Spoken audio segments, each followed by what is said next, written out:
Two young sisters were playing in the grass during a family picnic at their North Carolina holiday home when their parents turned away for just minutes to load the car. By the time they returned, the girls had vanished, and every lead went cold for over a decade. But 11 years later, a blogger filming his treasure hunt noticed a strange pattern on the metal detector near an oak tree, and what he dug up would bring answers no one expected. The phone rang just as June Morrison was settling down with her morning coffee. The number on the display was unfamiliar, but something about the early hour made her stomach tighten with an inexplicable dread. She answered on the third ring. "Mrs. Morrison? This is Detective Harrison with the Forest County Police Department. I need you to come to the station immediately. We found something concerning your daughter's case."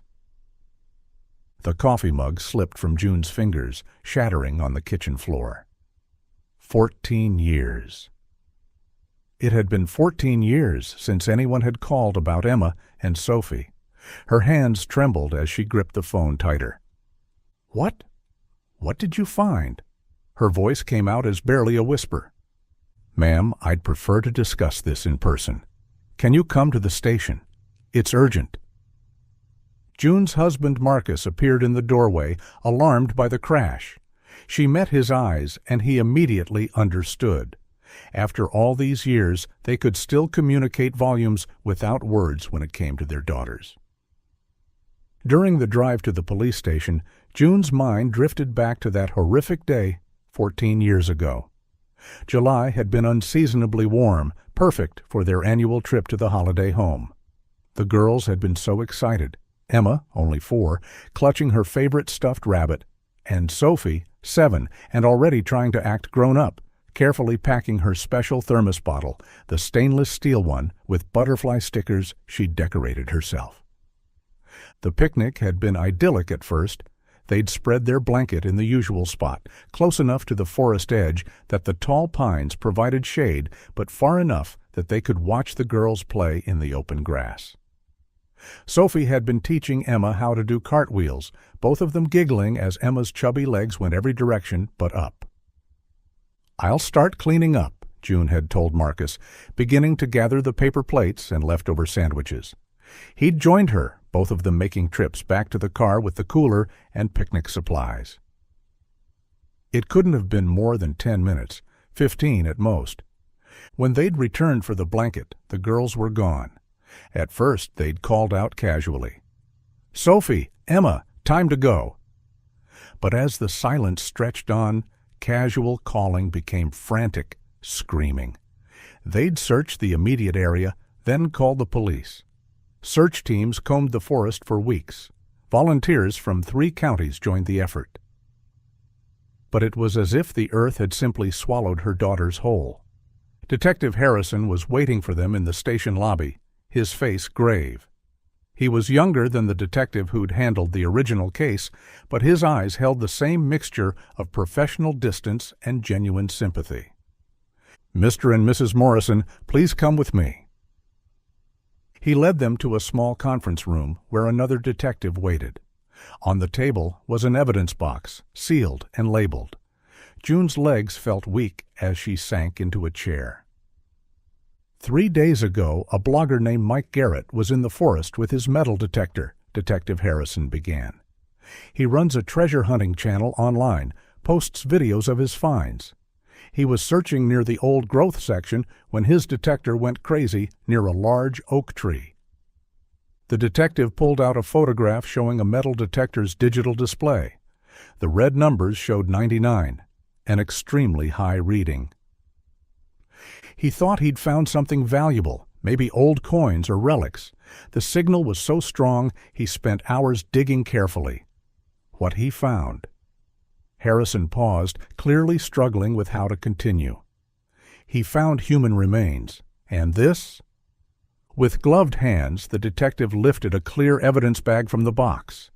Inside was a stainless steel thermos bottle, tarnished and dirty, but unmistakable. June could still see the remnants of butterfly stickers clinging to its surface. "No," June whispered, reaching for the bag with shaking hands. That's Sophie's thermos. She had it at the picnic. She was so proud of it, wouldn't let Emma drink from it, because she said Emma would make it sticky. Her voice broke entirely. Marcus gripped her shoulders as Detective Harrison continued gently.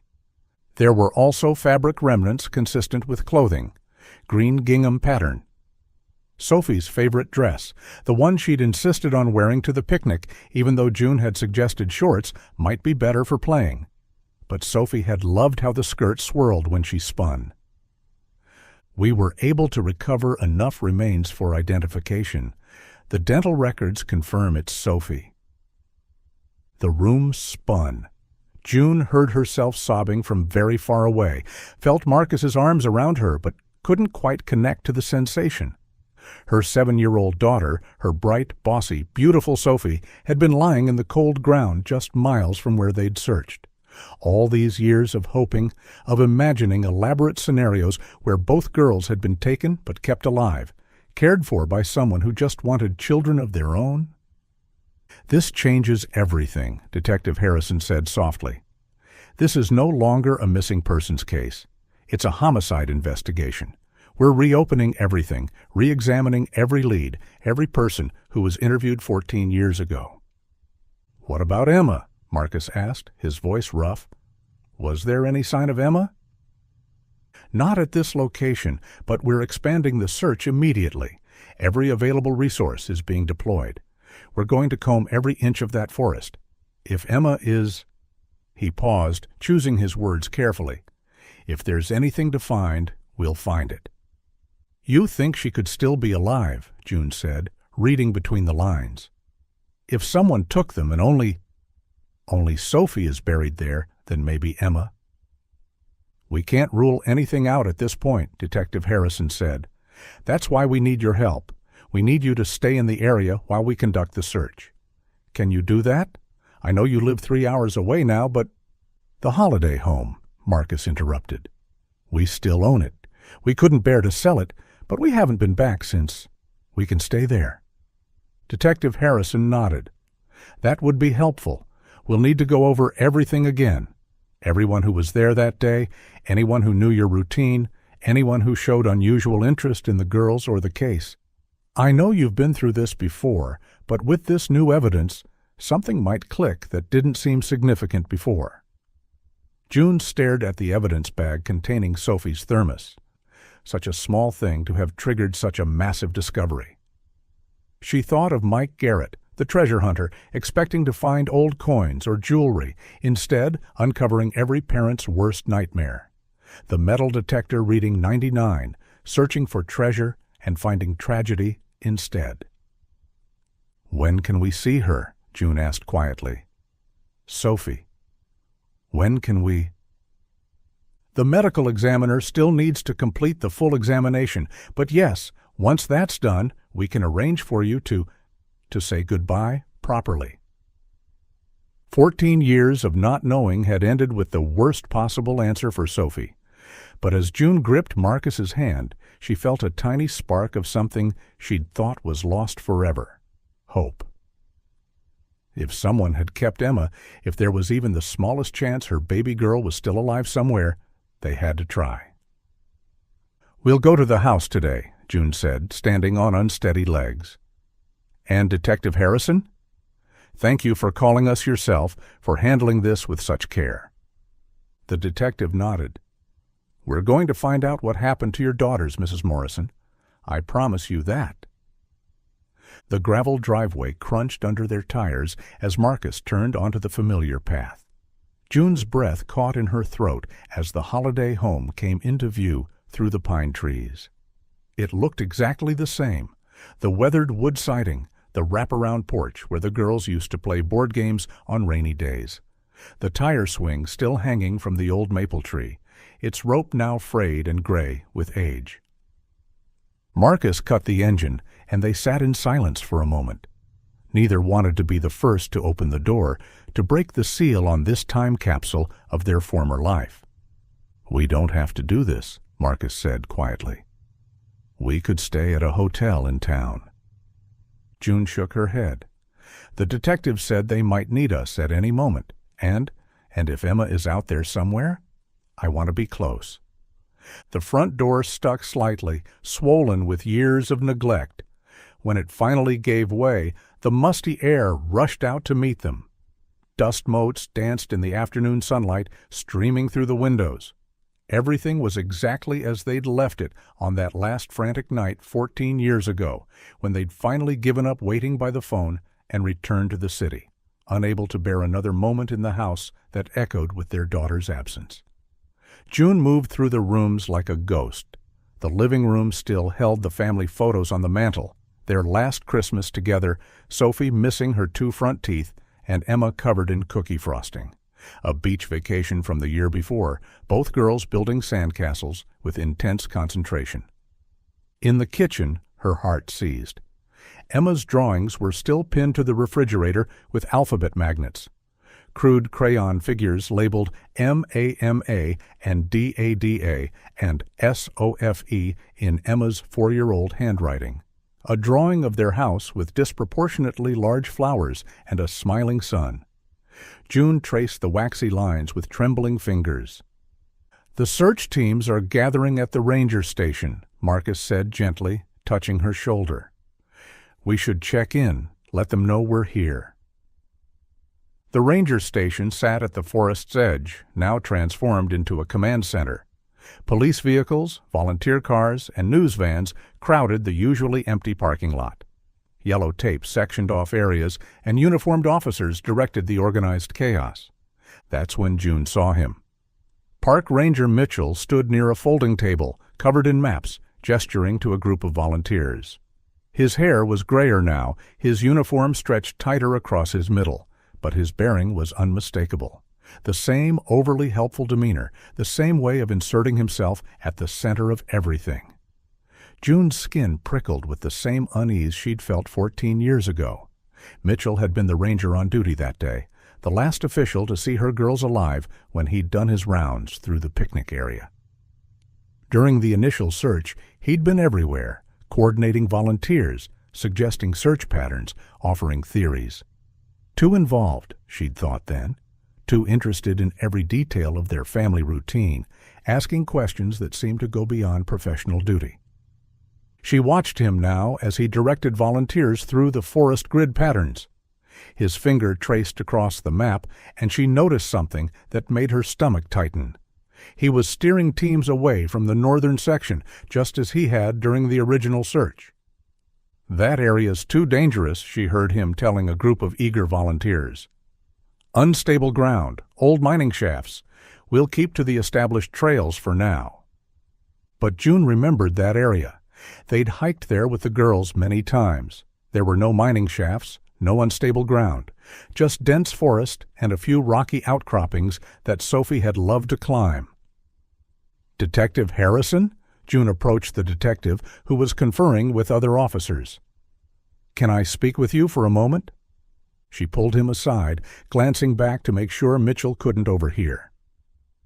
"That ranger, Mitchell, he's doing the same thing he did 14 years ago, steering people away from certain areas." Detective Harrison followed her gaze. "Tom Mitchell? He's been instrumental in organizing the volunteers, knows this forest better than anyone." "That's just it," June insisted. "During the original search, he had incredibly detailed knowledge about our family's routines. He knew what time we usually arrived for picnics, where the girls liked to play, which trails we favored. I thought it was odd then, but everyone said I was just traumatized, looking for someone to blame." The detective's expression remained neutral. "Did he ever do anything specifically suspicious? Any inappropriate contact with your daughters?" "No, but—" June struggled to articulate the creeping dread Mitchell inspired. "He was always the one to comfort me during the search, always asking about the girls' habits, their favorite games, and he was the last person to see them that day. He made his rounds through the picnic area about 20 minutes before we noticed they were gone." "Mrs. Morrison, I understand your concerns," Detective Harrison said carefully. "But without concrete evidence, I can't act on gut feelings. Mitchell has an impeccable record. He's helped with dozens of searches over the years." Before June could respond, a shadow fell across them. Mitchell stood there, his weathered face creased with concern. "June Morrison," he said, his voice carrying that same overly familiar tone she remembered. "I heard you were back. I'm so deeply sorry about Sophie. I want you to know I never stopped thinking about your girls. Not one day has passed that I haven't wondered." He reached out as if to touch her arm, and June instinctively stepped back. Mitchell's eyes flickered with something, annoyance, hurt, before resuming their sympathetic expression. "I'd like to help however I can," he continued. "In fact, I could show you the exact spot where the girls were last seen playing. Sometimes returning to a location can trigger memories, details that might have been overlooked. I have a break in an hour if you'd like me to walk you through it." "That's kind of you," Marcus interjected, appearing at June's side, "but we're not ready for that yet." Mitchell nodded understandingly, but his gaze lingered on June. "Of course, whenever you're ready, I'll be here. I'm always here." As he walked away, June grabbed Marcus's hand. "There's something wrong with him. I felt it then, and I feel it now." Marcus squeezed back. "I know, but the detective is right. We need evidence. For now, let's just watch and wait." June nodded, but as she watched Mitchell return to his maps, directing more volunteers away from the northern section with elaborate explanations about safety concerns, she couldn't shake the feeling that the answer to their daughter's disappearance had been right in front of them all along. June was refilling the coffee maker for what felt like the 100th time when she heard a car door slam outside. Through the kitchen window, she saw her brother Daniel climbing out of his SUV, his face drawn with concern. He'd made the 6-hour drive from the city in record time. "June!" Daniel pulled her into a fierce embrace the moment she opened the door. "I dropped everything as soon as I heard. I can't believe they found Sophie. But Emma—" "There's still hope for Emma, right?" June nodded against his shoulder, drawing comfort from her younger brother's familiar presence. Daniel had always been protective of the girls, the fun uncle who brought too many presents and taught them card tricks during family gatherings. "The police are expanding the search," she managed. "They think whoever took them might have kept Emma." "Then we'll find her," Daniel said firmly. "Whatever it takes." Within hours, the holiday home transformed into a bustling command center. Extended family arrived in waves.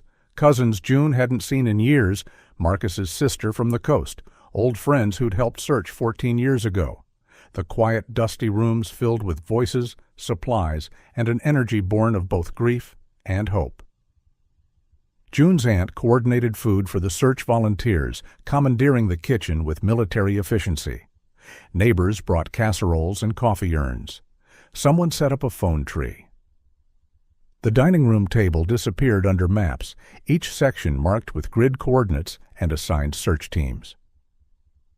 At the ranger station briefing that afternoon, Detective Harrison addressed the crowd of volunteers. Daniel stood near the front, listening intently as the detective explained the search parameters. "The remains were discovered here," Detective Harrison pointed to a spot on the enlarged map. "We're expanding outward in all directions, but paying special attention to areas with similar terrain, old growth trees, minimal foot traffic." Daniel raised his hand. "Can you tell us more about the metal detector discovery? What setting found the thermos?" The detective looked surprised by the technical question. The blogger's video showed he was using discrimination mode, set to detect non-ferrous metals. The reading was 99 inches. "That's extremely high," Daniel said thoughtfully. "Stainless steel would certainly trigger that. Do we have other detectors available? Different frequencies might pick up other metallic objects, zippers, buttons, jewelry the girls might have worn." June felt a surge of gratitude for her brother's practical approach. While others were emotional, Daniel focused on methodology, on concrete ways to help. "We have several detection units available," Detective Harrison confirmed. "Teams trained in their use will be deployed strategically." June noticed Park Ranger Mitchell watching their family group from across the room, his gaze particularly fixed on Daniel. When volunteers began signing up for search sectors, Daniel immediately moved to the clipboard for the northern quadrant. "I'll take section N7, Daniel announced, pointing to the area Mitchell had earlier declared dangerous. Mitchell quickly intervened. "That's rough terrain, not recommended for civilian searchers. Maybe you'd be better suited to—" "I'm an experienced hiker," Daniel cut him off. "Did mountaineering club in college. I can handle rough terrain." Mitchell's jaw tightened, but before he could object further, other volunteers had already begun signing up for adjacent sections. June watched the exchange with interest. Why was Mitchell so determined to keep people away from that area? The search began at dawn the next morning. June joined her brother's team along with Marcus and several cousins. They moved through the forest in a careful line, arms length apart, eyes scanning the ground for any trace of evidence. 3 hours in, a volunteer named Carol called out excitedly, "I found something! Look, it's a ribbon!" Everyone converged on the spot. Caught on a low branch was a small hair ribbon, faded and weathered, but still recognizably pink. Daniel pushed forward with the others, kneeling to examine it closely. Could this be Emma's? "June, do you remember if she wore hair ribbons?" June studied the scrap of fabric, her heart racing. She did, but I can't tell if this is hers. It could have been here for years. From anyone? "Still, we should bag it," Daniel said. "Every piece of evidence matters, right?" As the police photographer documented the find, June noticed Mitchell had materialized nearby, despite supposedly overseeing a different sector. He stood at the forest edge, watching their group intently. When she caught his eye, he offered that same concerned smile before melting back into the trees. "Marcus," June whispered to her husband, "Mitchell keeps showing up wherever we are. Don't you think that's strange?" But Marcus wasn't listening. He was watching Daniel, who had moved away from the group and was pacing near the forest edge, cell phone pressed to his ear. June couldn't hear the conversation, but Daniel's body language was agitated, one hand running repeatedly through his hair. After a few minutes, Daniel pocketed his phone and approached them. "Hey, I need to run back to town. Pick up some supplies for the search teams, water bottles, energy bars, first aid supplies. We're running low." "I'll come with you," Marcus offered. "It's a lot to carry alone." No, Daniel said quickly. "You should stay here with June. I'll be faster on my own. There's something I need to check on anyway. Work thing. Even with everything happening, some fires can't wait." June watched her brother hurry back toward the parking area, his urgency seeming excessive for a simple supply run. Behind her, she sensed rather than saw Mitchell observing their family drama with interest. "Did Daniel seem odd to you?" Marcus asked quietly. June wanted to say yes, but her attention was pulled back to Mitchell, who was now speaking into his radio, his eyes still tracking Daniel's retreating form. Everyone was watching everyone, she realized. Sophie's discovery had cracked open their quiet grief, and now suspicion seeped through like water finding hidden faults in stone. June's supply list crinkled in her hand as she drove into town. The search teams were burning through water and first aid supplies faster than anyone had anticipated. She'd volunteered to make a pharmacy run, partly to help but mostly to escape the oppressive atmosphere of the house where every corner held memories. As she turned into the shopping center, she spotted Daniel's black SUV immediately. But instead of being parked in the abundant spaces near the pharmacy's front entrance, it sat alone in the back lot, reversed into the spot as if positioned for a quick exit. Strange. Daniel had said he was heading to his house 40 minutes away for an important work call. June pulled into a front space and sat for a moment, unease prickling at her neck. Why would Daniel lie about where he was going? And why park so oddly? She grabbed her purse, deciding she'd pop in and see if he needed anything for the search efforts. The automatic doors whooshed open, releasing a blast of air conditioning. June moved through the aisles, expecting to find Daniel in the snack section loading up on energy bars. Instead, she spotted him at the pharmacy counter in the back, an overflowing basket at his feet. She paused behind an end cap display of vitamins, watching. Daniel was unloading his basket onto the counter, bulk packages of feminine hygiene products, several boxes of them, industrial-sized bottles of antiseptic, gauze, bandages, medical tape, cases of protein bars, and enough bottled water to stock a bunker. "That's quite a haul," the pharmacist commented as she began scanning. "This your third big purchase this week, isn't it? You stocking a shelter or something?" Daniel's laugh came out forced. "Something like that. Just, hurricane season coming up. Like to be prepared." "Hurricane season? In the mountains?" The pharmacist raised an eyebrow, but continued scanning. June stepped back further into the aisle. Why would Daniel need so many feminine hygiene products? He lived alone, had been single since his divorce 5 years ago. And this was his third large purchase? "Will that be all?" the pharmacist asked. "That's $487.23. Daniel fumbled for his wallet, and that's when he spotted June. His face went through several expressions in rapid succession: surprise, alarm, then a forced smile. "June, what are you doing here?" She stepped out from behind the display. "Getting supplies for the search teams. I saw your car and thought I'd see if you needed anything." Her eyes moved to the bags the pharmacist was filling. "That's a lot of supplies." "Oh, this?" Daniel's face flushed red. "I'm, donating to a women's shelter. They sent out a request for supplies. You know me, always trying to help." The lie was so obvious it hung in the air between them. June had never known Daniel to volunteer for anything, and his nervous energy made her skin crawl. "I really need to get going," Daniel said quickly, shoving his credit card at the pharmacist. "That work call, can't keep the client waiting." He grabbed the bags hastily, juggling them awkwardly as he rushed toward the exit. June followed, watching him hurry to his SUV. He fumbled with his keys, dropping one of the bags. As he bent to retrieve it, the automatic hatch opened, and June glimpsed the cargo area. New padlocks, still in their packaging, a coil of yellow rope, more cases of water.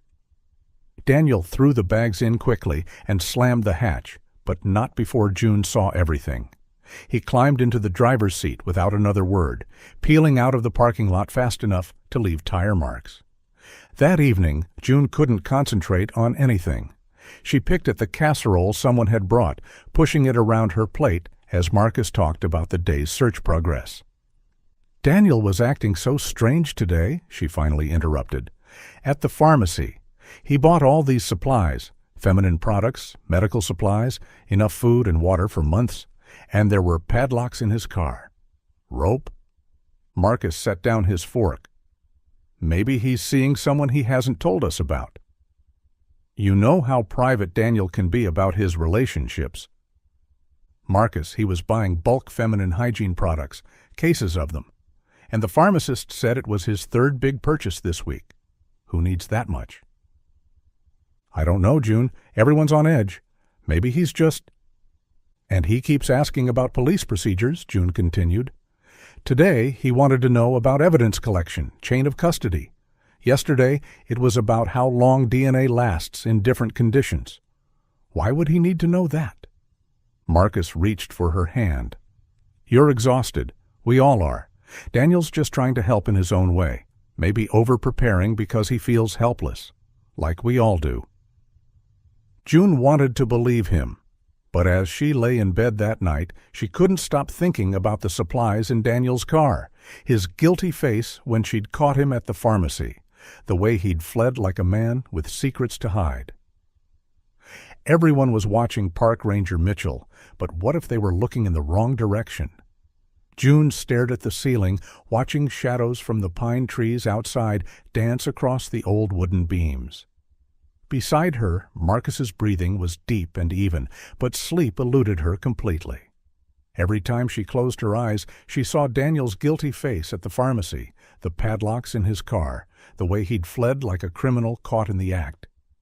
At 3 a.m., she couldn't stand it anymore. She shook Marcus's shoulder gently. "Marcus, wake up, please. I need to talk to you." He stirred groggily. "What's wrong? Is it about the search?" "It's about Daniel." The words tumbled out in the darkness. I can't stop thinking about his behavior, the pharmacy supplies, the way he keeps disappearing at scheduled times, his nervous energy. Something's not right. Marcus sat up, rubbing his eyes. June, he's your brother. You've known him all your life. That's just it. June switched on the bedside lamp and pulled out her phone. Earlier, I was looking through old photos on my cloud storage, trying to find more pictures of the girls for the police. Look at this. She showed him photo after photo. Daniel at the holiday home for 4th of July. Daniel at their Easter egg hunt. Daniel appearing in the background of pictures she didn't even remember him being present for. He visited way more often than I remembered, June said. Sometimes he'd just show up, no invitation needed. He knew our routines when we'd be here, where the girls liked to play. June ... Marcus's voice carried a warning. I know how it sounds. She pressed her palms against her eyes. But remember what Detective Harrison said during the original investigation? It's often the most unexpected person, the one you'd never suspect. This is Daniel we're talking about. He adored the girls. Maybe too much. The words felt like poison on her tongue. Today he asked specifically about whether police dogs would be used in tomorrow's search. Said he was allergic, but Marcus, Daniel's never been allergic to dogs. Remember he had that German Shepherd for years? They sat in silence for several minutes, the weight of suspicion settling between them like a third presence in the room. Even if something's off, Marcus said carefully, we can't just accuse him based on weird shopping habits and nervous energy. Everyone's acting strange right now. Look at Mitchell. You're convinced he's involved too. What if we just talk to him? June suggested. Tomorrow morning we'll go to his house. Clear the air. If there are reasonable explanations for everything, then we'll know. We can't harbor these suspicions behind his back. Marcus nodded slowly. You're right. Better to address it directly. But June, we have to be careful how we approach this. If we're wrong, we'll destroy my relationship with my brother. I know. June's voice was barely a whisper. But if we're right, and we do nothing. They agreed to visit Daniel first thing in the morning before the search resumed. June finally dozed off around 5 a.m., her dreams filled with metal detectors, screaming numbers, and Daniel's SUV driving away into darkness. She woke to Marcus's phone ringing insistently. Sunlight streamed through the windows. They'd overslept. Detective Harrison? Marcus answered, his voice thick with sleep. Yes, this is Marcus Morrison. June watched her husband's face change as he listened, becoming alert and concerned. Right now? But we were about to... He paused, listening. No, I understand. Evidence about my work associates? I don't understand what that could mean. June sat up, mouthing, What's happening? Marcus covered the phone. They need me at the station immediately. Something about new evidence that might connect to people from my office 14 years ago. Both of us? No, he specifically asked for me to come alone. Says it's sensitive information. Marcus was already pulling on clothes. I'm sorry, I know we were going to talk to Daniel. Go, June said, though unease twisted in her stomach. This could be important. Marcus kissed her forehead. I'll be back as quick as I can.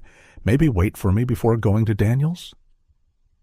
But as June heard the car pull away, she knew she couldn't wait.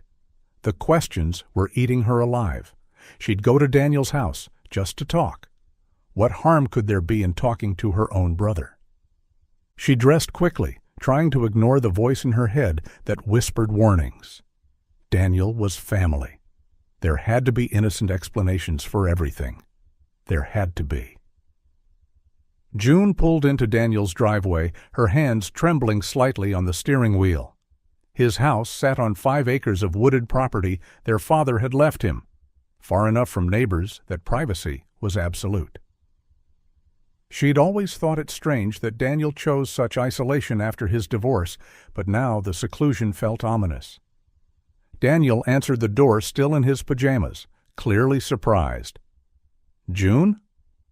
What are you doing here so early?" "We need to talk," she said, trying to keep her voice steady.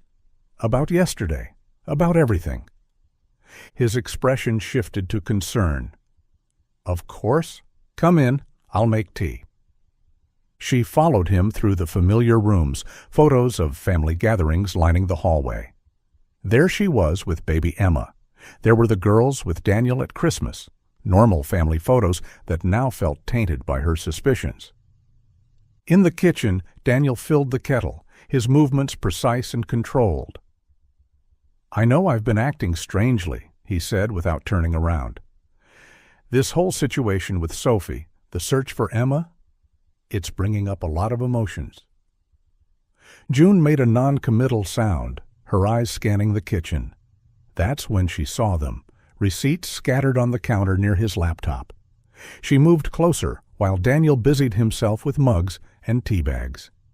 Industrial padlocks from a hardware store, multiple packages, soundproofing foam panels. Her stomach dropped as she read the itemized list. Why would anyone need soundproofing materials? Another receipt caught her eye. Polytarp heavy-duty sheeting. Industrial bleach. Lye. Through the kitchen window, something else drew her attention. In the far corner of the property, partially hidden by overgrown bushes, was the old storm bunker. She'd forgotten it existed. Their father had built it during the Cold War paranoia of the 1960s, a reinforced concrete structure sunk into the earth. Daniel had claimed he'd sealed it years ago, called it a hazard, but the vegetation around the entrance had been recently cleared. Finding anything interesting? June spun around. Daniel stood directly behind her, no longer by the stove. His face had changed, the concerned brother mask slipping to reveal something cold and unfamiliar. June gestured weakly at the receipts. These were sitting here. You always were too nosy. His hand moved casually to the knife block on the counter. Always poking around where you shouldn't, just like that day at the picnic.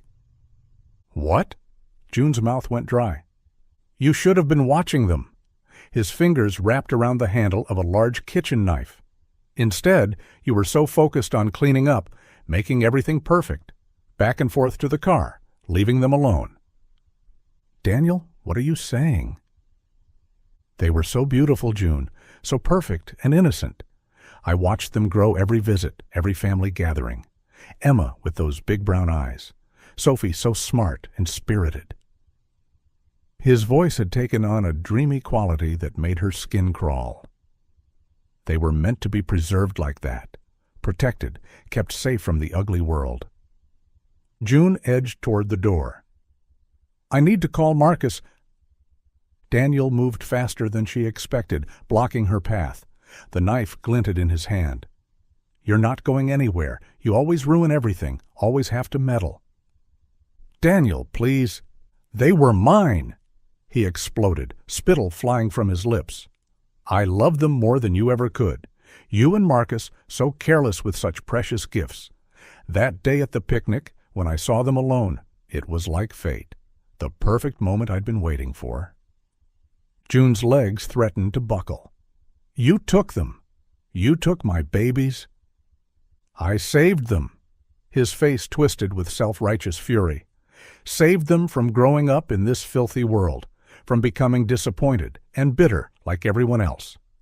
He grabbed her arm with his free hand, the knife pressing against her ribs. Come on, since you're so curious about my purchases, let me show you what they're for. He forced her out the back door and across the yard toward the bunker.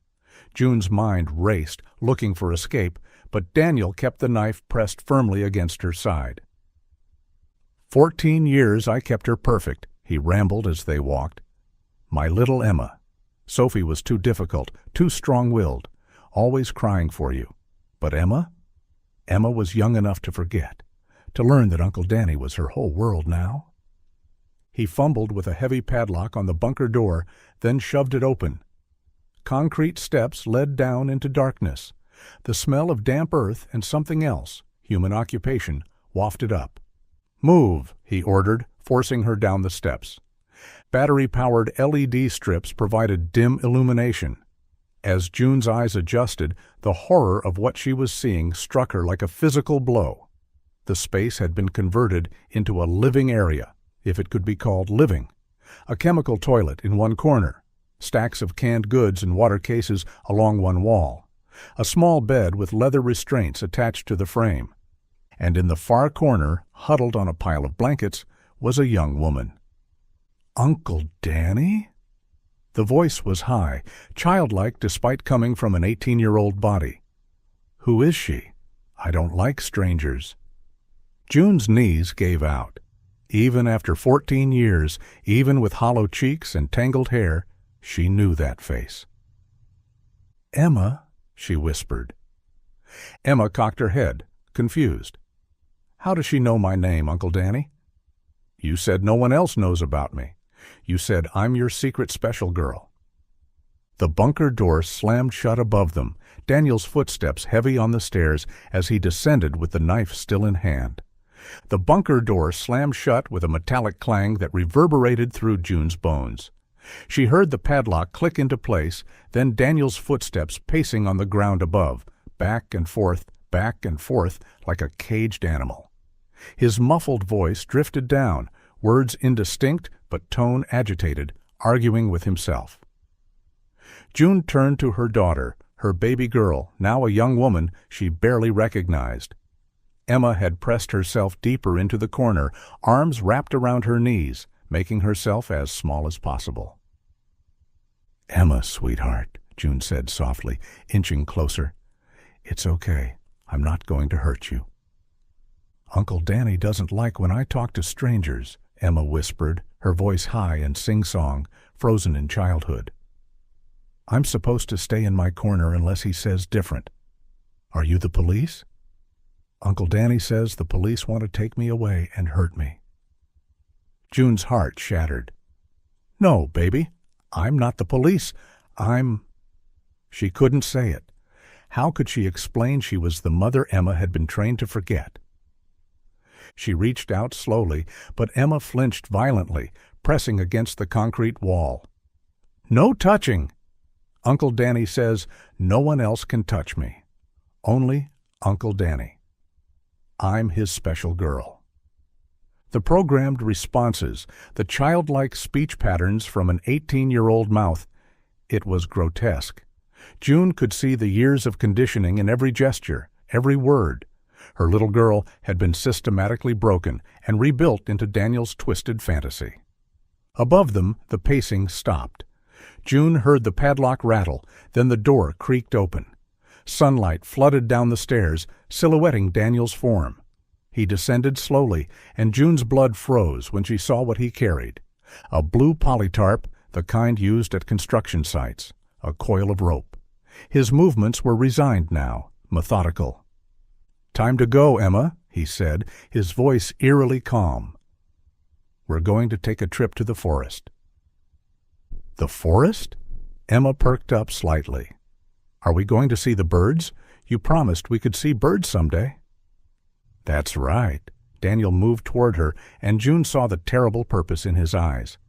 "But first you need to take your medicine, the special sleepy medicine." "No!" June threw herself between them. "You're not touching her!" Daniel's face contorted with rage. "She's too old now. Don't you understand? She aged out. I kept her as long as I could, but look at her. She's not a little girl anymore. She's ruined." He grabbed Emma's arm roughly, yanking her to her feet. Emma whimpered, but didn't resist, trained to comply. "I should have gotten rid of her years ago," Daniel continued, dragging Emma toward the stairs. "When she started developing. But I was weak. I kept thinking I could preserve something of what she was." "Daniel, please," June begged, following them. "She's your niece. You loved her." "I did love her. That's why she has to go now, while there's still something pure left." His grip on Emma tightened.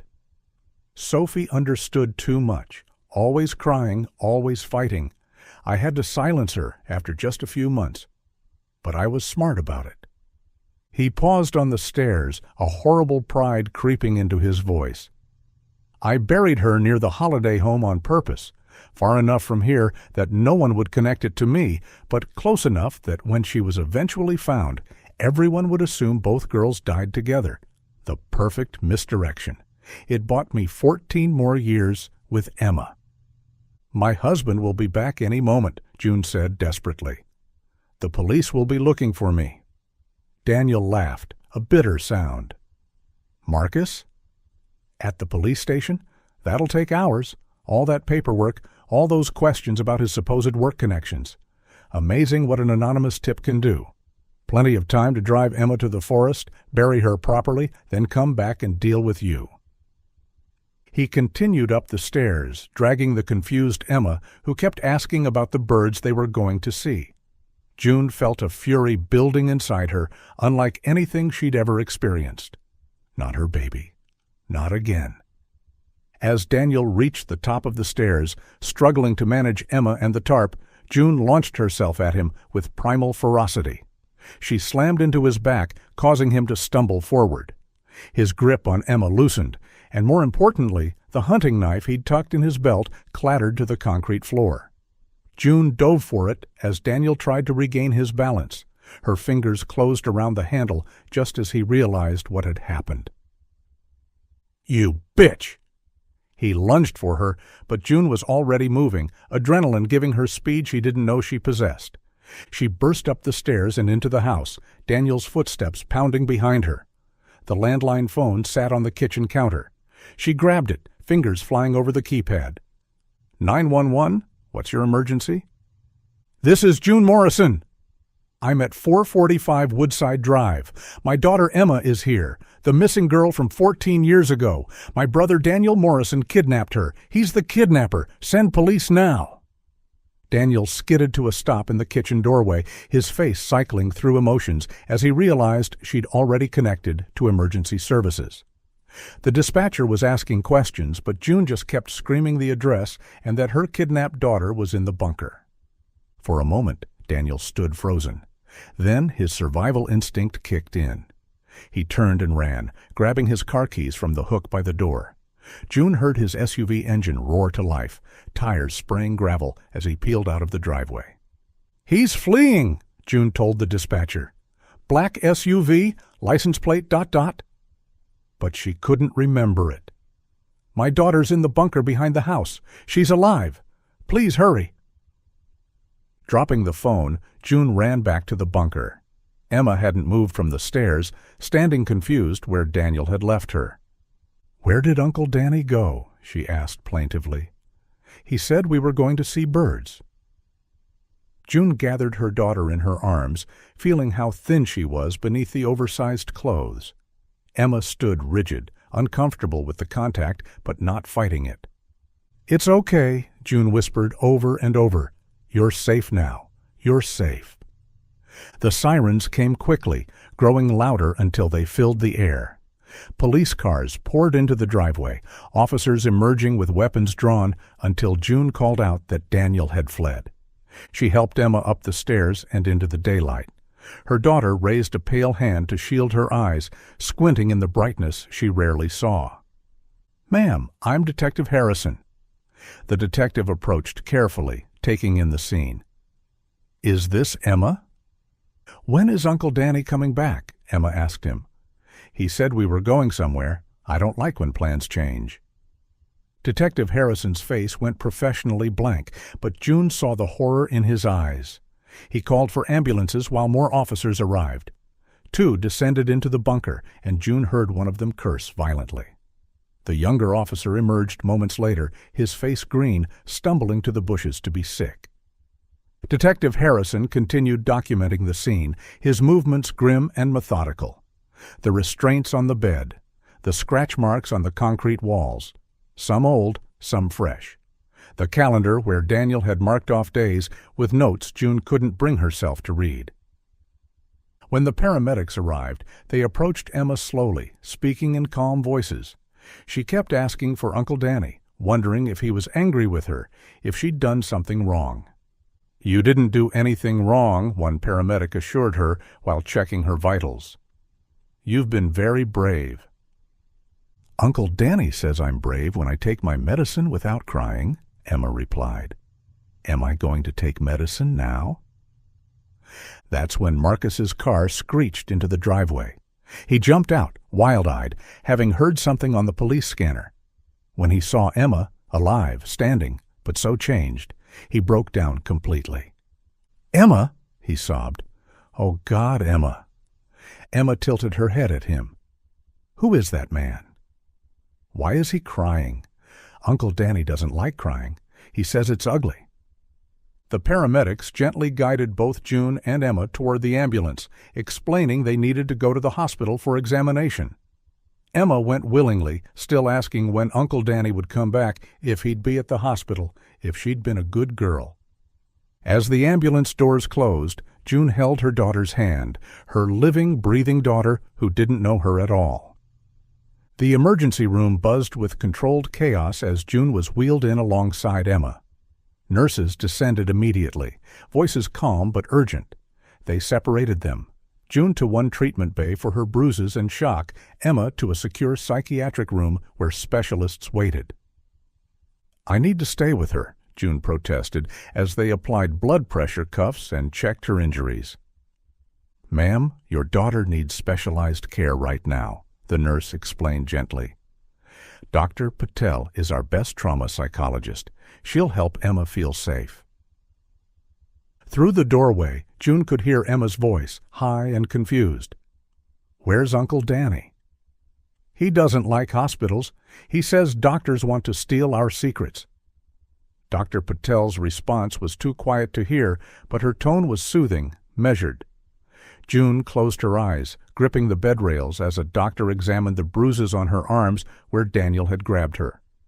2 hours passed in a blur of examinations, IV fluids, and police officers coming and going with updates. Then Detective Harrison appeared, his face grim but satisfied. "We got him," he said simply. "State troopers picked up Daniel at a rest stop near the state line. He's in custody." June sagged with relief. "Is he talking?" "He's doing more than talking. He's given a full confession." Harrison pulled up a chair. "He's trying to avoid the death penalty, trading information for life without parole." The detective opened his notebook, and June steeled herself for what was coming. Daniel admitted to struggling with an escalating pornography addiction, specifically content involving young girls. He says the visit to the holiday home 14 years ago wasn't planned. He was driving through the area and decided to stop by spontaneously. June's stomach churned. All those unplanned visits over the years suddenly took on a sinister cast. "He saw the girls playing alone while you and your husband were cleaning up. His exact words were that it felt like destiny. He approached them saying you needed them urgently, that you'd sent Uncle Danny to get them, promised them ice cream if they came quickly and quietly." "They trusted him," June whispered. "He was their uncle. Of course they went with him." Harrison nodded grimly. "He took them straight to the bunker, had apparently been preparing it for months, though he claims he never planned to actually take anyone, said it was just a fantasy until that moment." Through the door, June could hear Emma talking to Dr. Patel. "Sometimes I remember a lady who sang songs, but Uncle Danny says that's just dreams. Bad dreams that will go away if I'm good." "Both girls were in the bunker initially," Harrison continued. "But when we announced we'd be searching all family properties, Daniel panicked. He rented a storage unit in Millerville, using cash and a fake name. Moved the girls there for 3 days until his property was cleared." "A storage unit?" June felt sick. My babies were in a storage unit? "Climate-controlled, he made sure to mention that," Harrison said bitterly, like it somehow made it better. The officers who searched his property barely glanced at the bunker. It had an old padlock on it, looked abandoned. They never suspected. Dr. Patel emerged from Emma's room, approaching them with careful steps. "Mrs. Morrison, Emma is stable, but she's deeply traumatized. She's showing signs of Stockholm Syndrome, severe conditioning. She keeps asking for Daniel, referring to him as her protector." Does she remember anything?" About before? Fragments. When I mentioned certain words, Mama, Sophie, home, she showed physiological responses. Increased heart rate, pupil dilation. The memories are there, but they're buried under 14 years of programming. She mentioned a song, a lullaby. Said she hears it sometimes, but Uncle Danny tells her it's not real.